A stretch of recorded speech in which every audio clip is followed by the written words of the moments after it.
السلام علیکم ناظرین، آپ دیکھ رہے ہیں براس ٹیکس. میں ہوں آپ کی ہوسٹ نخبت ملک. ہمیشہ کی طرح ہمارے ساتھ موجود ہیں زید حامد جو کہ ہمارے ڈیفنس ایکسپرٹ ہیں. جیسے کہ آپ جانتے ہیں کہ ہم 13 ایپیسوڈز کر چکے ہیں اکنامک ٹیررزم پہ، اور ابھی آج کی ایپیسوڈ بھی اسی گفتگو کا حصہ رہے گی جو ہماری پچھلی ایپیسوڈز میں ڈسکس ہوتا رہا ہے. زید صاحب گفتگو جاری رکھیں گے اکنامک ٹیررزم پہ ہی. Please continue. پچھلے پروگرام میں پرٹیکولرلی ان سٹیپس کی بات کی تھی جو حکومت وقت کو لینے چاہیے. ہم نے آغاز اپنے پروگرام کا قائد اعظم کی اس اسپیچ سے کیا تھا جو انہوں نے پاکستان کی پہلی قانون ساز اسمبلی سے کی تھی، جس میں انہوں نے وہ قاعدے بتائے تھے، وہ سٹیپس بتائے تھے کہ جو پاکستان کی آنے والی حکومت کو سب سے پہلے لینے ہیں، جس میں لا اینڈ آرڈر کی بات انہوں نے کی تھی، جس میں انہوں نے برائبری اور کرپشن کے خاتمے کی بات کی تھی، جس میں انہوں نے جو باتیں کی تھی جن کا مفہوم یہ تھا کہ پاکستان کو ایک اسلامک ویلفیئر اسٹیٹ بنانے کے لیے جن سٹیپس کی ضرورت ہے ان کو حکومت وقت کو لینے چاہیے. ہم نے ساتھ ساتھ یہ میجرز بھی ڈسکس کیے کہ پاکستان کی حکومت کو اپنی فوڈ سیکیورٹی اشور کرنے کے لیے پاکستان کے عوام کو غلہ، خوراک اور کھانے پینے کی چیزیں پہنچانے کے لیے آنے والے عالمی حالات کے پس منظر میں ہمیں کیا سٹیپس لینے چاہیے، ہمیں کس طرح اپنے پانی سیکیور کرنا ہے، کس طرح ہمیں فوڈ سپلائی سیکیور کرنی ہے، کس طرح ہمیں فوڈ سٹاکس جمع کرنے ہیں، کس طرح ہمیں ایگریکلچر پہ ایمفسائز کرنا ہے کہ پوری دنیا میں جو قحط برپا ہونے جا رہا ہے پاکستان کے لوگ آنے والے وقتوں میں کھانے اور خوراک کے معاملے میں خود کفیل ہو سکیں. آج ہم قائد اعظم کی ایک اور غیر معمولی تقریر کی طرف پہلے آئیں گے، اس سے پہلے کہ ہم ان سٹیپس کی بات کریں جو آج کی حکومت وقت کو لینے چاہیے. یہ اتنی غیر معمولی تقریر ہے کہ ہم آپ کو بتائیں کہ ہم خود حیران ہوئے جب ہم نے اس کو دیکھا کہ ہم نے خود پہلی دفعہ اس تقریر کو اپنے اس پروگرام کی ریسرچ کے دوران دیکھا. And I was stunned. ہم غیر معمولی طور پر حیران ہوئے اس تقریر کو پڑھ کر، کیونکہ اس تقریر کا ایک پس منظر بھی ہے. یہ وہ تقریر ہے جو قائد اعظم نے اسٹیٹ بینک کا افتتاح کرتے ہوئے 1 جولائی 1948 میں کی، یعنی اپنے انتقال سے تقریباً 2 ماہ پہلے. یہ قائد اعظم کی آخری تقریر تھی جو انہوں نے پبلک میں کی، یعنی this was his dying declaration اگر ہم یہ کہیں تو. اور اپنے انتقال سے پہلے جو وہ آخری بات اعلان کر کے گئے ہیں. ہم نے پہلی تقریر پچھلے پروگرام میں کی تھی، آج آخری تقریر کی بات کریں گے. قائد اعظم زیارت میں تھے، طبیعت بہت زیادہ خراب تھی، ڈاکٹرز نے منع کیا کہ آپ سفر نہیں کر سکتے. محترمہ فاطمہ جناح نے بھائی کو روکا. قائد اعظم واز ڈیسپریٹ کہ میں کراچی پہنچوں اور اسٹیٹ بینک کے افتتاح میں جاؤں. کوئی خاص بات تھی جو وہ کہنا چاہ رہے تھے، اور اس بات کے باوجود کہ ان کے انتقال میں اب صرف 2 ماہ رہ گئے تھے، ٹی بی آخری سٹیج پہ جا چکی تھی، ڈاکٹروں نے سفر کرنے سے منع کیا تھا اور وہ خود چند قدم بھی نہیں چل سکتے تھے. اس سچویشن میں وہ زیارت سے چلتے ہیں، کراچی آتے ہیں، کراچی میں آ کے اسٹیٹ بینک کے افتتاح کے موقع پر پہنچتے ہیں اور یہ تاریخ ساز تقریر کرتے ہیں جس کو ہماری تاریخ سے چھپا دیا گیا ہے. ہمارے بچوں کو یہ نہیں پڑھائی جاتی، ہمارے میڈیا میں کبھی اس کا ذکر نہیں کیا جاتا، اور ہم برملا اعتراف کریں گے کہ آج تک ہم نے بھی یہ نہیں دیکھی تھی. اپنے اس پروگرام کی ریسرچ کے سلسلے میں جب ہماری نظر اس پر پڑی، اپنے ایک بہت اچھے دوست کے ریفرنس سے کہ جو قائد اعظم کی تقریروں پر کام کر رہے ہیں، تو I was stunned, amazed and to be honest shocked. ایسی غیر معمولی تقریر ہے یہ کہ آج وہ تمام لوگ جو قائد اعظم کے اصولوں پر چلنے کی بات کر رہے ہیں، وہ تمام لوگ جو اپنے آپ کو انلائٹنڈ کہتے ہیں، لبرل سیکولر ڈیموکریٹ کہتے ہیں، یہ ان کے منہ پر بھی ایک تماچا ہے، اور ان تمام لوگوں کے لیے جو پاکستان کا ایک اکنامک ماڈل بنانا چاہتے ہیں ان کے لیے ایک مشعل راہ ہے. آج ہم اس تقریر کے حوالے سے پہلے آپ سے بات کرتے ہیں. I would like to quote that speech here, اور اس کو ہم براہ راست اردو میں ترجمہ کرتے جائیں گے. میرے پاس انگریزی میں لکھی ہے. وہ قائد اعظم نے فرمایا کہ اپنی اسٹیٹ بینک کے افتتاح کی تقریر پر کہ میں بہت بے چینی کے ساتھ اسٹیٹ بینک کی ریسرچ کو دیکھوں گا، کیونکہ وہ ایک ایسی بینکنگ پریکٹسز کا پاکستان میں اجرا کر سکے کہ جو اسلامی بنیادوں پر قائم ہو اور معاشرے میں عدل قائم کر سکے. جو مغرب نے اکنامک سسٹم دیا ہے وہ اس قدر بیکار اور ناکارہ ہے کہ وہ انسانیت کی تمام تر مشکلات کو دور کرنے میں ناکام ہو چکا ہے اور دنیا کو تباہی سے صرف کوئی معجزہ ہے جو بچا سکتا ہے۔ اس ویسٹ کے اکنامک سسٹم نے انسان کے درمیان انصاف نہیں کیا اور اس کی وجہ سے دنیا میں جنگیں برپا ہوئی ہیں، حتیٰ کہ 2 عالمی جنگیں بھی مغرب کے اکنامک سسٹم نے برپا کی ہے۔ یہ قائد اعظم کہہ رہے ہیں 1948 کی اسپیچ میں۔ اگلا جو پیراگراف ان کا ہے کہ مغربی دنیا نے بہت ترقی کر لی ہے، ان کی میکنائزیشن، ان کی انڈسٹری، مگر اس کے باوجود تاریخ انسانیت میں اتنا بڑا میس، اتنی بڑی تباہی کبھی کریٹ نہیں ہوئی جتنی آج کریٹ ہو چکی ہے۔ اگر مغرب کا اکنامک ماڈل آپ نے اڈاپٹ کیا تو ہم کبھی بھی اپنے مقاصد کو حاصل نہیں کر سکیں گے اور کبھی بھی انسانوں کو خوشحال نہیں بنا سکیں گے۔ یہ قائد اعظم کہہ رہے ہیں۔ ہمیں ہر حال میں اپنی تقدیر خود مرتب کرنی ہے اور دنیا کو ایک ایسا اکنامک ماڈل دینا ہے جس کی بنیاد اسلام کے نظام عدل اور مساوات پر ہو۔ ہمیں ہر حال میں اپنی تقدیر اپنے ہاتھ میں خود لینی ہے اور دنیا کے سامنے ایک ایسا معاشی نظام پیش کرنا ہے جس کی بنیاد صحیح اسلامی پرنسپلز پر ہو تاکہ انسانوں کے درمیان عدل اور سوشل جسٹس قائم کیا جا سکے۔ لہذا ہم اپنے مشن کی تکمیل کریں گے اس وقت کہ جب مسلمان ہونے کے ناطے ہم انسانیت کو ایک ایسا پیغام دے سکیں کہ جو اس کو خوشحالی اور خوشی دے سکتا ہو اور اس کی بنیاد اسلام کے economic principles per who. Would you believe this کہ یہ قائد اعظم کی تقریر ہے؟ Really, it's really stunning. I mean, Quaid Azam very categorically اپنے ڈیتھ بیڈ سے اٹھ کر آئے ہیں یہ کہنے کے لیے اسٹیٹ بینک کے افتتاح کے موقع پر کہ مغرب کے اکنامک ماڈل کو اگر اڈاپٹ کیا تو دنیا تو تباہ ہوئی ہی ہے، ہم بھی تباہ ہو جائیں گے۔ Western banking system, western economic model, ہر وہ بات جس کو ہم پچھلے 13 پروگرام میں پروو کرتے چلے آئے ہیں۔ قائد اعظم 1948 کی آخری تقریر میں اپنے انتقال سے پہلے قوم کو آخری نصیحت کر کے جا رہے ہیں کہ خدا کے واسطے ویسٹرن اکنامک ماڈل فالو مت کرنا، ویسٹرن بینکنگ سسٹم فالو مت کرنا، فریکشنل ریزرو بینکنگ فالو مت کرنا، paper currency based fiat currency based economic model follow مت کرنا۔ اپنے اکنامک ماڈل کی بنیاد پرنسپلز آف اکویلٹی، جسٹس پہ رکھنا، عدل پہ رکھنا، احسان پہ رکھنا، اس معاملات پہ رکھنا کہ جو اسلام کے اکنامک ماڈل نے تمہیں دیے ہیں، بالکل، اور تاکہ تم دنیا کے آگے بھی سرخرو ہو، انسانیت کے لیے بھی مشعل راہ ہو اور اپنے لیے بھی ایک خوشحال معاشرہ قائم کر سکو۔ چونکہ مغرب کے اکنامک ماڈل نے دنیا کو تباہی کے ایک ایسے دہانے پر کھڑا کر دیا ہے کہ اب اس سے معجزہ ہی ہے جو دنیا کو تباہی سے بچا سکتا ہے۔ یہ ساری باتیں ہم پروف کر چکے تھے اور قائد اعظم کی آخری نصیحت اس قوم کو بھی۔ ناظرین ویلکم بیک، اور گفتگو کا جاری رکھیں گے سلسلہ وہیں سے۔ جی زید صاحب پلیز کنٹینیو۔ دیکھیے، ہم نے پہلے جو بات آپ سے کہی کہ قائد اعظم کی یہ تقریر جو انہوں نے اپنے انتقال سے صرف 1.5 ماہ پہلے کی، اتنی سٹننگ ہے جس میں وہ تمام باتیں جو ہم پچھلے پروگراموں میں کرتے چلے آئے ہیں پروو ہو جاتی ہیں۔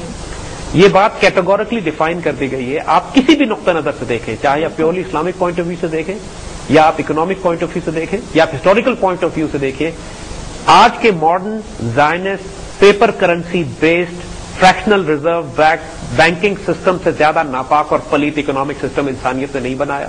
انسان تباہی کے دہانے پر پہنچ چکا ہے، تباہی اور بربادی مقدر ہو چکی ہے انسانیت کا اگر اسی سسٹم کو فالو کیا گیا۔ زائنسٹ اکنامک ماڈل کا مقصد یہ ہے کہ پوری دنیا کے انسانوں کو بھوکا، فاقے میں، قحط میں مبتلا کر کے ہلاک کیا جائے۔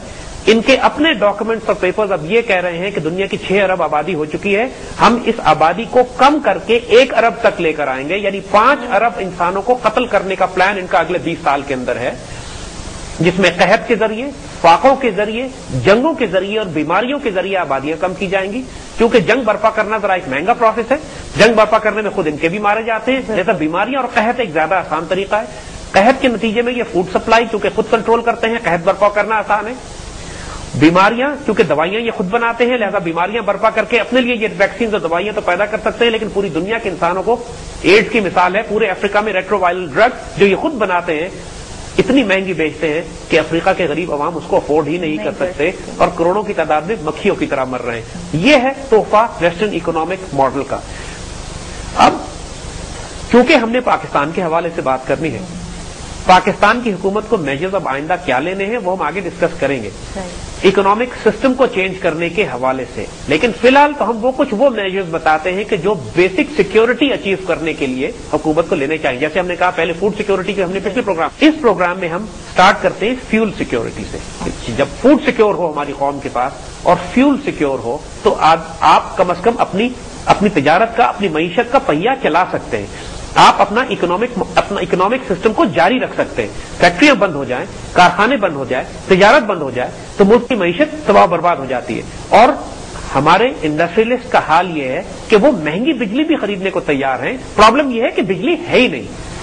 جو پچھلے 8 سال میں 1 میگا واٹ بجلی بھی اس ملک میں داخل نہیں کی گئی. اچھی طرح جانتے بوجھتے کہ ملک کی معیشت اور آبادی اور اکانومی بڑھ رہی ہے اور بجلی کو اور توانائی کی ضرورت ہوگی. اس کی وجہ ہم پہلے ڈیفائن کر چکے ہیں کہ فائنانس منسٹر اس ملک میں ہمیشہ ورلڈ بینک اور IMF کے انٹرنیشنل بینکنگ سسٹم سے بھیجے جاتے ہیں، جن کا کام یہ ہوتا ہے کہ اس ملک کی اکانومی کو بیڑا غرق کر کے رکھو یا ڈیپینڈنٹ کر کے رکھو کہ یہ ڈیولپ نہ ہو جائے. یہاں کوئلے کے ذخیروں پہ کبھی کام نہیں کیا گیا. یہ تیل اور گیس کی کھدائی اس طرح نہیں کی گئی جس طرح کرنی چاہیے تھی. انرجی کے جو آلٹرنیٹ سورسز ہمارے پاس اپنے موجود ہیں کبھی ان کو استعمال نہیں کیا گیا. توانائی کے لیے وہ سورسز استعمال کیے گئے، تیل، گیس، پیٹرول اور تیل اور فرنس آئل اور کیروسین آئل جو دنیا میں مہنگی ترین بجلی پیدا کرتے ہیں وہ اس ملک میں کانسنٹریٹ ان پہ کیا گیا. یہ سارا پلان تھا اس قوم کو توانائی سے محروم کرنے کا. توانائی سے کم ہوں گی، فیکٹری انڈسٹری چلنا بند ہو جائیں گی، ٹیوب ویل کنویں چلنا بند ہو جائیں گے، ٹریکٹر بلڈوزر چلنا بند ہو جائیں گے، ایگریکلچر بھی متاثر ہوتی ہے. ہم حکومت کو جو اسٹیپس لینے ہیں وہ 2 حصوں میں. دیکھیے پہلا حکومت کے اسٹیپس وہ ہیں کہ جو پاکستان کے اندر اس کو لینے ہیں. دوسرے میجرز اس کے وہ ہیں جو ملک سے باہر اس کو لینے ہیں. تو ہم نے ابھی تک جو ڈسکس کیے ہیں اسٹیپس وہ پاکستان کے اندر چیزوں کو سیکیور کرنے کے حوالے سے. آج ہم اس کا دوسرا اسپیکٹ ڈسکس کرتے ہیں، فیول سیکیورٹی. قائد اعظم کی تقریر پر ہم آگے آئیں گے دوبارہ. دیکھیے سب سے پہلی ریکوائرمنٹ فیول سیکیورٹی کے حوالے سے یہ ہے کہ اپنے ملک کے جو فیول کے ایسٹس ہیں ان کو وار فوٹنگز پہ ڈیولپ کرنا ہے. ہم نے جب پچھلے پروگراموں میں اپنے کوئلے کی ذخیروں کی بات کی جو سندھ میں موجود ہیں، اس کے بعد وہ بھیڑیے جو ہمارے ملک میں موجود ہیں اور حکومتی سطحوں پہ موجود ہیں ان میں آپس میں جنگ شروع ہو گئی ہمارے اس پروگرام کے بعد. جب ان کو یہ معلوم ہوا کہ اتنے قیمتی ذخائر سندھ میں موجود ہیں تو ان کے منہ سے رال ٹپکنے لگی. یہاں اب یہ بات جھڑپ شروع ہو گئی ہے کہ یہ ذخائر سندھ کے ہیں یا یہ ذخائر پاکستان کے ہیں. جس طرح وہ آرگومنٹ وہ تمام لوگ کہ جو پاکستان کے صوبوں میں پھوٹ ڈلوانا چاہتے ہیں، فیڈریشن کو کمزور کرنا چاہتے ہیں، وہ ان بحثوں کو جاری کر رہے ہیں. جو کچھ پاکستان میں ہے پاکستان کے عوام کا ہے. یہ بات ہم نے پہلے بھی کہی تھی کہ سندھ کی اگر پورٹ ہے تو پورا پاکستان استعمال کرتا ہے، بلوچستان کی گیس پورے ملک میں جاتی ہے، سرحد کی بجلی پورا ملک استعمال کرتا ہے، کشمیر کا پانی پورے ملک کے پاس آتا ہے اور پنجاب کا غلہ پورا ملک استعمال کرتا ہے. جو کچھ ہے گھر کے بھائیوں میں جو پھوٹ ڈلواتا ہے وہ بدترین دشمن ہے اس ملک، قوم و ملت کا. ایک بات ہم آپ کو اور بتائیں، ہم نے تو یہ بھی سنا ہے اور ذرا محتاط رہیے گا کوئی ایسا نہ کر جائے. ہم نے یہ بھی سنا ہے کہ ان سندھ کے کوئلے کے ذخائر کو کوئی شخص انڈیا کے Mittal steel group of steel کو بیچنا چاہتا ہے. انڈیا کا مٹل گروپ ہے جو انٹرسٹڈ ہے پاکستان کے کوئلے کے ذخائر میں. مٹل دنیا کی سب سے بڑی اسٹیل پروڈیوسنگ کمپنی ہے اور وہ انٹرسٹڈ ہیں اس کوئلے کے ذخائر میں حصہ لینے کے لیے. جس طرح ہماری پچھلی حکومتوں نے ریکوڈک کے گولڈ اور کاپر ذخیرے یہودیوں کو بیچ دیے تھے، اس طرح کچھ لوگ اس ملک میں اب یہ پلان کر رہے ہیں کہ کوئلے کے ذخائر کے بڑے بڑے حصے جو ہیں وہ باہر کی ملکوں کو فروخت کر دیے جائیں اور مٹل گروپ جو کہ براہ راست ایک ہندو زائنسٹ گروپ ہے اس کو فروخت کیے جائیں. لہذا نگاہ رکھیے گا کہ کوئی یہ ڈیل نہ کر جائے. اسی طرح پاکستان میں جو آئل اینڈ گیس کے ذخائر ہیں جن کی کھدائی کرنے کا ہمیں موقع اس لیے نہیں ملتا کہ بلوچستان کے شمالی ان تمام علاقوں میں جہاں پہ یہ ہیں وہاں پہ بلوچستان لبریشن آرمی کے ٹیررسٹ نہ ہماری گیس سپلائی لائنز کو سلامت رہنے دے رہے ہیں اور روز ایک گیس سپلائی لائن اڑائی جاتی ہے اور نہ وہاں کسی کمپنی کو کھدائی کرنے دیتے ہیں. حکومت کی اولین ذمہ داری ہے. لا اینڈ آرڈر کی بات ہم پہلے کر چکے ہیں. قائد اعظم نے اپنی پہلی تقریر میں لا اینڈ آرڈر کی بات کی تھی. وہ ایشو ابھی تک ریزالو نہیں ہوا ہے. ایک اسٹرانگ جوڈیشل پروسیس کے ذریعے ٹیررسٹ اور دہشت گردوں کو کٹہرے میں قانون کے لانا ہوگا. اب جو تمام لوگ پاکستان کی ریاست کے خلاف جنگ کر رہے ہیں ان سے پھر جنگ بھی کرنی ہوگی. یہ وار فوٹنگ پہ جنگ ہوگی. یہ کوئی بلوچستان کے حقوق کے خلاف بات نہیں ہو رہی کہ Indian sponsored Balochistan liberation army یا مکتی بانی کے دہشت گردوں کو اگر ایسٹ پاکستان میں مارا گیا تھا تو یہ کوئی اپنے لوگوں کے خلاف جنگ نہیں تھی، وہ انڈین اسپانسرڈ دہشت گرد گنڈے تھے جن کا مقصد پاکستان کی ریاست کو توڑنا تھا، اور کیونکہ ان کے خلاف سٹیپس مضبوط نہیں لیا گیا تو ریاست کو نقصان پہنچا۔ اسی طریقے سے بلوچستان لبریشن آرمی کے تمام کمانڈر افغانستان میں یا مارے جاتے ہیں یا وہاں پائے جاتے ہیں یا وہاں تربیت پاتے ہیں یا وہاں سے اسلحہ لے کر آتے ہیں، اور ان پہ کسی قسم کی نرمی کرنے کی ضرورت نہیں ہے۔ بلوچستان کو ہر حال میں کھولنا پڑے گا کیونکہ یہ پاکستان کی ریاست کی امانت ہے۔ اور ایک بات ہم یہاں پہ اور بتانا چاہیں، کیونکہ ریاست کے حوالے سے یہ لوگ تفرقہ ڈالنے کی بات کرتے ہیں، صوبوں کو آپس میں توڑنا چاہتے ہیں، پاکستان کی فیڈریشن کو کمزور کرنا چاہتے ہیں، ہم گوادر کے حوالے سے بہت اہم بات ایک کرنا چاہیں گے یہاں پہ۔ گوادر کی تاریخ ہمارے ملک کو نہ بتائی جاتی ہے نہ پتا ہے لوگوں کو۔ 1860 میں 30 40 50 آس پاس، یعنی یہ 19ویں صدی کے آخر کی بات ہے، یہ درمیان کی بات ہے کہ بلوچستان کے کچھ لوگوں نے، کچھ سرداروں نے گوادر کو انگریزوں کے ہاتھ بیچ دیا تھا۔ یہ بات ہماری قوم کو نہیں معلوم کہ جب پاکستان بنا تھا تو اس وقت گوادر پاکستان کا حصہ نہیں تھا۔ بالکل۔ گوادر کو 100 سال تک انگریزوں نے اپنے قبضے میں رکھا، عمان کی حکومت کے ذریعے وہ اس پر حکومت کرتے تھے، عمان میں برٹش کالونی تھی۔ جب پاکستان بنا ہے گوادر پاکستان کا حصہ نہیں تھا، گوادر عمان کا حصہ تھا۔ 1957 میں حکومت پاکستان نے پورے پاکستان کی عوام سے چندہ اکٹھا کر کے، ٹیکس جمع کر کے، پیسے جمع کر کے عمان کی حکومت سے گوادر کو خریدا ہے۔ گوادر پورے پاکستان کی عوام نے خون پسینے کی کمائی سے مل کر واپس خریدا ہے۔ دیکھیے، اپنی دھرتی، اپنی زمین، دھرتی ماں ہوتی ہے۔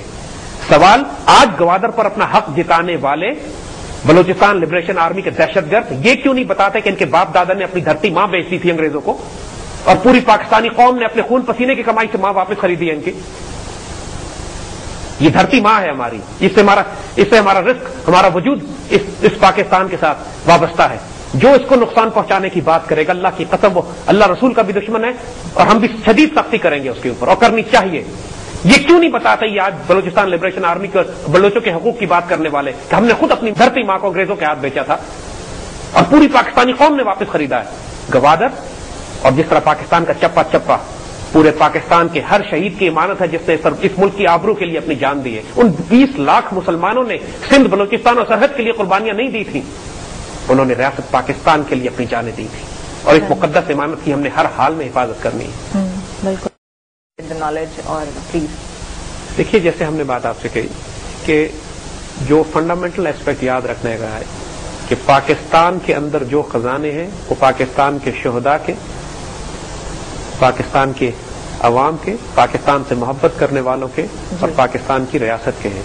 سندھ کا کوئی وجود نہیں ہے پاکستان کے علاوہ، بلوچستان، سرحد، فرنٹیئر کشمیر، پنجاب، کوئی وجود نہیں ہے ہمارا اگر ہم جسم کے اعضاء کاٹ کے الگ کر دیں تو یہ ہم ایک وجود ہیں۔ اور جو شخص یہ بات کرتا ہے یہ میرے تیرے کی جھڑپ، صوبوں اور مرکز کی جھڑپ، آپ صوبوں کی آپس میں جھڑپ، شکلیں پہچان لیجیے گا، غدار ہیں یہ لوگ، آپ کی آبرو بیچ ڈالیں گے یہ۔ سر یہاں پہ آپ کو انٹرپٹ کروں گی میں، بتائیے کہ اگر اس طرح سے ہے پاکستان کا حصہ ہے، ان کا وجود نہیں ہے پاکستان کے بغیر، پھر یہ بات شروع کہاں سے ہوئی، کیسے، یہ کس بیس پہ یہ لوگ کہتے ہیں؟ یہ وہی آرگومنٹس ہیں کہ جو مجیب الرحمان نے مشرقی پاکستان توڑنے سے پہلے دیے تھے۔ جی، وہ یہی اعتراض کیا کرتا تھا کہ ہمارے پٹسن کے پیسے سے اسلام آباد آباد کیا گیا ہے، صحیح، ہماری پٹسن سے یہ پورا مغربی پاکستان ہے جو کما رہا ہے۔ غلطیاں کوتاہیاں ہوتی ہیں، جھگڑے ہوتے ہیں گھر کے اندر، بھائی بھائی بھی آپس میں لڑ پڑتے ہیں، لیکن جو گھر کو جلانے کی بات کرتا ہے وہ اسلام کا، پاکستان کا، مسلمانوں کا، اور ان لاکھوں لوگوں کا جنہوں نے اپنے جان مال عزت اور آبرو قربان کیے ہیں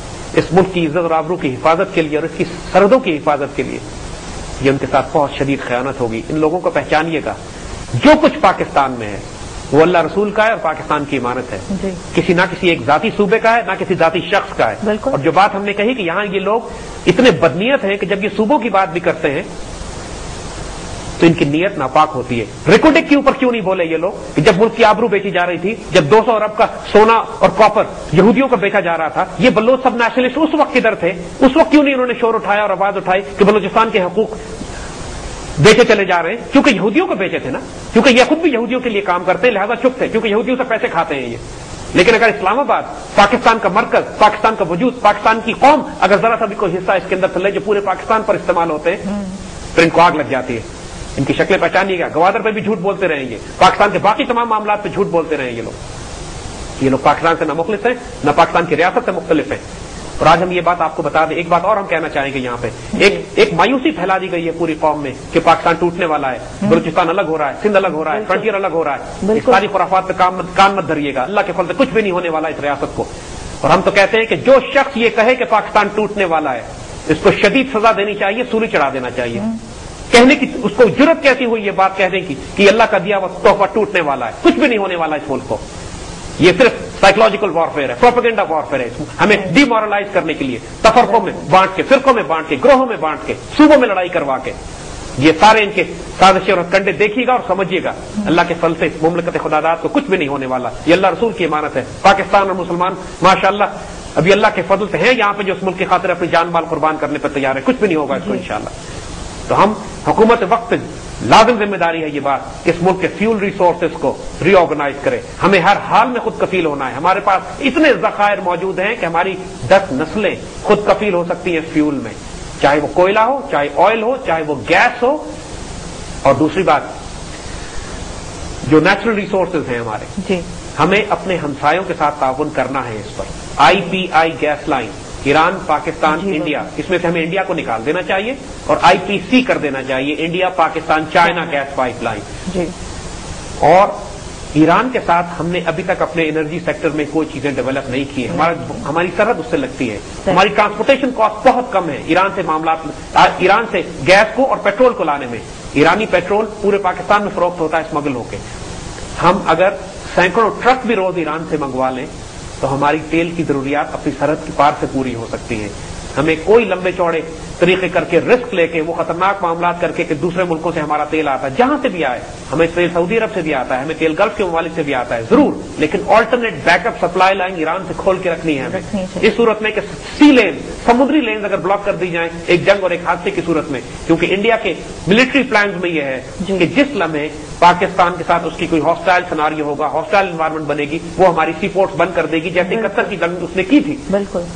ہمیں ہر حال میں اپنا تیل بھی پیدا کرنا ہے اور وہ آلٹرنیٹ راستے اپنے فیول سپلائی کے کھول کے رکھنے ہیں کہ جو کسی صورت میں بند نہ کیے جا سکے انڈیا کی طرف سے. انڈیا کی ریچ سے بہت دور ہے ایران, اور ایران سے اگر ٹرکوں کی سپلائی پاکستان میں آتی ہے تو ہم اس کو سیکیور سپلائی لائن کے طور پر استعمال کر سکتے ہیں. لیکن اگین پھر یہ بات آتی ہے یہاں پہ کہ لا اینڈ آرڈر کا ایشو کریٹ ہو جائے گا. بلوچستان لبریشن آرمی کے ٹیررسٹ جو پاکستان کی اپنی ایگزسٹنگ گیس لائنز پر اٹیک کر رہے ہیں, وہ IPI یا IPC پہ بھی اس لیے اٹیک کریں گے کہ وہ سارے کے سارے امریکن ایسٹس ہیں. BLA کو تیار کیا گیا ہے امریکہ کی طرف سے اس لیے کہ امریکن سخت مخالف ہیں اس بات کے کہ پاکستان اور ایران کے درمیان کوئی تجارتی معاہدہ یا انرجی کے لیول پر کوئی معاہدہ کیا جا سکے. ہمیں ہر حال میں اس معاہدے کو فالو کرنا ہے. یہ ہمارے لیے ضروری ہے, ہماری نیشنل سیکورٹی کے لیے ضروری ہے. اور ویسٹرن زائنسٹ اکنامک ماڈل کو بائی پاس کر کے پاکستان ایک انڈیپینڈنٹ فیول سپلائی لائن کھول سکتا ہے اپنی, اگر ہم اپنے ذخیرے استعمال کریں اور ہم براہ راست ایران سے تجارت کریں. ایران, اب ہم آگے جا کے بتائیں گے, ایران اپنے آپ کو اس گلوبل اکنامک ماڈل سے نکال رہا ہے جہاں تک اس کی فیول سپلائیز کا تعلق ہے. ایران خود بھی پیدا کرتا ہے اور اس جو ڈالر بیسڈ اکنامک ماڈل ہے جس میں فیول کی یا تیل کی دنیا میں ڈالر میں تجارت ہوتی ہے, ایران نے اپنے آپ کو اس سے باہر نکالنے کی کوشش کی اور نکال رہا ہے. اچھا, نتیجہ یہ ہے کہ ڈالر کی تباہی سے ایران کے اکنامک ماڈل پر, ایران کی فیول سپلائیز پر, ایران کی فیول سیلز پر فرق نہیں پڑے گا اور ہم انڈیپینڈنٹ ہو کے ایران کے ساتھ اپنا معاملہ طے کر سکتے ہیں. تو یہ ایک ہمارے لیے بہت امپورٹنٹ اپرچونٹی ہے کہ اپنی فیول سپلائیز کے بیک اپ روٹس تلاش کریں, لے سعودی عرب سے اور گلف سے, لیکن ایران کے ساتھ راستہ بھی کھولیں. جیسے ہم نے کہا کہ انتقال سے پہلے اسلامک اکنامک ماڈل کی بات کی ہے, اور اسلامک اکنامک ماڈل کا جہاں تک تعلق نیچرل ریسورسز سے ہے, اس کے اوپر حضور صلی اللہ علیہ وسلم کی ایک سٹننگ حدیث ہے جس میں آپ نے پیرامیٹرز ڈیفائن کر دیے ہیں کہ نیچرل ریسورسز کے, فیول ریسورسز کے لاس کیا ہوں گے. ایک حدیث شریف ہے جس کا مفہوم ہے کہ آپ نے فرمایا ہے کہ 3 چیزیں مسلمانوں کی اجتماعی ملکیت ہیں, پرائیویٹ پراپرٹی میں نہیں دی جا سکتی, وہ ان کو پرائیویٹائز نہیں کیا جا سکتا. فائر, فائر کا مطلب ہے فیول ریسورسز. واٹر, واٹر کا مطلب ہے نہریں, کنویں, پانی کے ریسورسز. اینڈ پاسچرز, جنگلات, کھلے علاقے, وہ علاقے جو کہ عام انسان کی فلاح کے لیے استعمال ہوتے ہیں. ان میں سے کسی چیز کو پرائیویٹائز نہیں کیا جا سکتا. پاکستان میں جتنے بھی فیول ریسورسز ہیں, جتنے بھی واٹر ریسورسز ہیں, جتنے بھی پاسچرز ہیں, کھلی جگہیں ہیں, وہ لازماً مسلمانوں کی اجتماعی ملکیت ہونی چاہیے. آج کے ماڈرن کیپٹلسٹ اکنامک سسٹم میں بالکل اس کا الٹ ہے. جی زید صاحب, گفتگو کا سلسلہ Come back, اور زاہد صاحب you were talking about fuel security. Please carry on. دیکھیے جیسے بات ہم نے کہی بنیادی طور پہ ہمارا پوائنٹ یہ ہے کہ پاکستان کو جس طرح خوراک کے معاملے میں خود کفیل ہونا ہے اسی طرح ہمیں اپنے فیول کے معاملے میں بھی خود کفیل ہونا ہے. اور یہ نہیں ہے کہ ہمارے پاس فیول نہیں ہے، مس مینجمنٹ ہے، کرپشن ہے، بیڈ پلاننگ ہے. ہماری صفوں میں میر جعفر اور میر صادق تھے کہ جنہوں نے کبھی ڈیولپ نہیں ہونے دی ہمارے ملک کے نیچرل ریسورسز کو. اور سب سے امپورٹنٹ پوائنٹ اس میں یہ ہے کہ سب کچھ انڈر اسٹیٹ پیٹرنیج ہونا چاہیے. یہ پرائیویٹ پراپرٹی نہیں ہے کسی کی کہ جس طرح چاہے تیل کے ذخیرے، گیس کے ذخیرے، کوئلے کے ذخیرے، انرجی لائنز ان کو استعمال کر کے پرائیویٹائز نہیں کیا جا سکتا. آپ سورج کی روشنی کو اور آکسیجن کو پرائیویٹائز نہیں کر سکتے. کچھ چیزیں ہیں جو اللہ تعالیٰ نے فطرت میں رکھی ہوئی ہیں کہ پورے انسانوں کی مساوی تقسیم کرنی ہے ان کو، اور یہ ریاست کی ملکیت ہونی چاہیے. کہ مغرب کے اکنامک ماڈل میں جو ایکسپلائٹیشن ہے، جو کیپٹلسٹ نظام میں ہر چیز پرائیویٹائز ہے. ملکوں میں دریا پرائیویٹائز کر دی ہیں انہوں نے، سمندر کے ایریے پرائیویٹائز کر دیے. کوئی بس نہیں چلتا ان کا کہ آکسیجن بھی پرائیویٹائز کر دے. تو اس بات پہ بہت سخت ایمفسس کی ضرورت ہے کہ نیچرل ریسورسز کو ہم فلی ڈیولپ کریں. اور جب اللہ کی طرف سے اتنا ہمیں دیا ہوا، چاہے ہم نیوکلیر ڈیولپ کریں، ہمیں ونڈ انرجی پہ کام کرنا ہے، ہمیں سولر انرجی پہ کام کرنا ہے، ہمیں اپنے کوئلے کے ریزرو دوبارہ ایکسپلائٹ کرنے، تیل اور گیس کی، اور ہمیں اپنے ریجن سے جس طرح ہم نے بات کی، چاہے ترکمانستان سے پہلے گیس لانے کی بات کر رہے تھے، پھر ہم ایران سے گیس لانے کی بات کر رہے ہیں، we should also exploit that.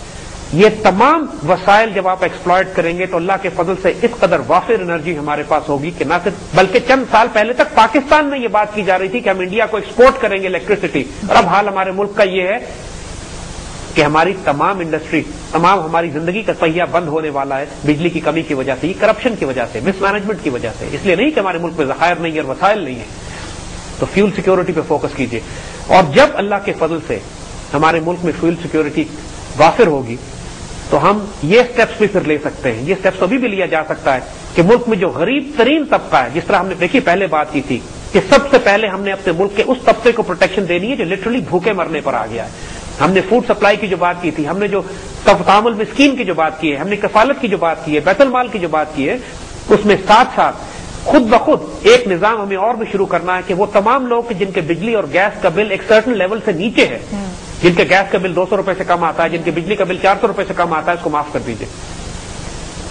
پوری قوم کو کوئی تباہی میں مبتلا نہیں ہو جائے گی یہ قوم کے اگر معاشرے کے غریب ترین طبقے کی گیس اور بجلی ہم معاف کر دیں، جس کے میٹر میں 200 روپے بل آتا ہے یا 400 روپے 500 روپے کی بجلی آتی ہے، جو اربوں ہڑپ کر گئے نیشنل ریکنسیلیشن آرڈیننس کے تحت ملک کے ناپاک اور پلیت ترین لوگوں کو معاف کروا دیا گیا. تو غریب، یتیم، بیوہ اور مسکین کی بجلی معاف کرنے سے کوئی آسمان نہیں گر جائے گا. پاکستان کے ٹرائبل ایریاز کے بڑے بڑے علاقے ایسے ہیں، ہمارے آزاد علاقے جنہیں ہم کہتے ہیں، جن کو مفت بجلی دی جاتی ہے. اربوں روپے کی بجلی ہر سال ان کو مفت دی جاتی ہے، اس لیے کہ یہ ایگریمنٹ ہے ان کے ساتھ کہ ٹرائبل ایریاز کو مفت بجلی دی جائے گی. پاکستان پہ کوئی قیامت برپا نہیں ہو گئی اپنے ٹرائبل ایریاز کو مفت بجلی دینے سے بھی. تو اپنے ملک کی اگر یتیم، بیوہ اور مساکین کو ہم، جن کے بجلی کے بل 200 اور 300 اور 400 روپے ہوتے ہیں، جس کے لیے وہ بہت بڑی رقم ہوتی ہے 200-300 روپے، ان کی بجلی اگر آپ مفت کر دیں اور وہ جو کرپشن میں پیسے اربوں روپے ضائع ہوتے ہیں اس کو سیو کر لیں، تو بہت آسانی سے اپنے معاشرے کے غریب ترین طبقوں کو سسٹین بھی کر سکتے ہیں، سپورٹ بھی کر سکتے ہیں. ان کو ہم جو آج کے دور میں بجلی اور گیس بنیادی حقوق میں شامل ہیں، یہ کوئی احسان نہیں کرتی حکومت اگر کسی کو دیتی ہے تو. ہاں، انسان عیاشی نہ کرے، انسان اسراف نہ کرے. یہ نہ کرے کہ گھر میں ایک طرف تو 10 ایئر کنڈیشنر لگے ہوئے ہوں اور ایک طرف ایک شخص بلب جلانے کے قابل نہ ہو. جو 10 ایئر کنڈیشنر کا بل دے سکتا ہے اس پر 11ویں ایئر کنڈیشنر کا بل ڈالنا کوئی آسمان نہیں گر جائے گا. لیکن جس کے ہاں 100 بلب جل سکتے ہیں اس ایک ایئر کنڈیشنر سے، ان 100 بلب والوں کو معاف کر دیں، ان کا بل نہ لیں. اور یہ پوری قوم جب سسٹین کرے گی اپنے معاشرے کے کمزور ترین طبقوں کو، یہ کیا جا سکتا ہے. یہ ہم سے کوئی نہ کہے کہ یہ نہیں کیا جا سکتا. یہ کوئی ہمیں میتھمیٹکس نہ سمجھائے کہ یہ ہمارے پاس اتنے ارب روپے سال کا بل ایڈیشنل ہو جائے گا. اربوں روپے کرپشن روکو تو سارا معاملہ خود ہی ایڈجسٹ ہو جائے گا. NRO کے جتنے لوگوں کو معاف کیا ان سے وہ حرام کے پیسے واپس نکلواؤ تو پورے ملک کو، ہر شخص کو کئی برس کھانا بھوکے کو کھلا سکتے ہو اور بجلی اور گیس مفت دے سکتے ہو. یہ جو ہمارے ہاں سائیکل چور کو تو 7 سال کی سزا دیتے ہیں، جو ملک کی آبرو بیچ دیتا ہے اس کو فارغ کر دیتے ہیں، ملک کا سربراہ بناتے ہیں، ملک کا سربراہ بنا دیتے ہیں. اللہ رحم کرے. فارغ کر دیتے. ہم اس معاملے میں پھر ایمفسائز کریں گے. دیکھیے، اور دوسرا ایسپیکٹ کہ جو معاشرے کے غریب ترین طبقے ہیں وہ موٹر سائیکل، اسکوٹر، رکشے وہ استعمال کرتے ہیں. بالکل. ان کے لیے پیٹرول سستا کر دیں، اس لیے کہ جن کے پاس 10 لاکھ کی اور 20 لاکھ کی اور 40 لاکھ کی گاڑی ہے وہ اس میں CNG بھی لگاتے ہیں اور وہ پیٹرول بھی افورڈ کر سکتے ہیں. جو غریب ترین شخص ہے، جو بیچارہ اسکوٹر اور موٹر سائیکل اور رکشے سے اوپر ہی نہیں اٹھ سکتا،